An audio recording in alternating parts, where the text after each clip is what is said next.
তো আশা করি সবাই ভালো আছেন। আর নীলগিরি এসে আপনার কেমন লাগতেছে?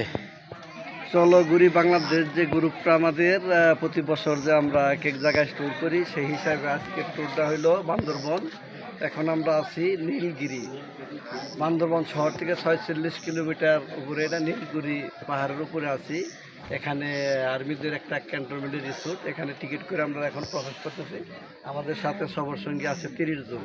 আসলে বান্দরবন যে এরকম এত সুন্দর জায়গা, নেপাল বা অন্যান্য পাহাড়ি অঞ্চল, ভুটান ঘুরছি, তার থেকে আমাদের বাংলাদেশটা দেখার জন্য অনেক কিছুই আছে, কিন্তু আমরা সেভাবে বাংলাদেশকে এনজয় করি না।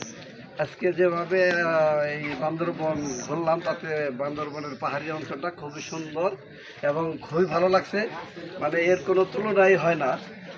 নেপালে যেরকম রাস্তাতে যাওয়ার সময় সাইডে অনেক নিচু দেখে ভয় পাইতাম, এই এই নীলগিরি আসার রাস্তাটা ঠিক তাই। আসতে সময় আজকে তার মধ্যে বৃষ্টি ভেজা দিন, বৃষ্টির মধ্যে মেঘগুলো একবারে আকাশের মেঘ একবারে গাড়িতে সুই সুই করে আমরা 46 কিলোমিটার বান্দরবন শহর থেকে নীলগিরিতে আসলাম। এখানে আমাদের সঙ্গী সকলেই ভালোভাবে এনজয় করতেছে। আশা করি আমরা সহি সালামতে যেন আমরা বান্দরবন ট্যুরটা চলো ঘুরি বাংলাদেশ শেষ করে ঢাকায় পৌঁছতে পারি। আমাদের জন্য সকলে দোয়া করবেন। ধন্যবাদ সকলকে। ধন্যবাদ আপনাকে সুন্দর কথা বলার জন্য।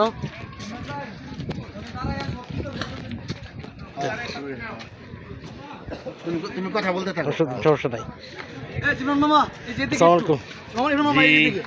ধন্যবাদ সবাইকে, ধন্যবাদ যে আলামিন মিডিয়াকে ধন্যবাদ আমাদের পক্ষ থেকে। আপনি আমাদের সখীপুর মিডিয়া, সখীপুর মিডিয়াকে ধন্যবাদ, ইমরানকে ধন্যবাদ, সখীপুর মিডিয়া।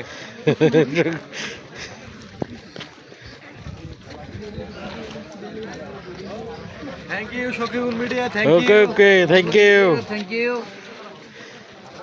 হ্যাঁ সালাম ভাই, এই যে আমার মামা, এই যে সালাম ভাই, এই আলামিন ভাই, ইমরান ভাই, মেঘনা মনির, সুজিব মামা, হ্যাঁ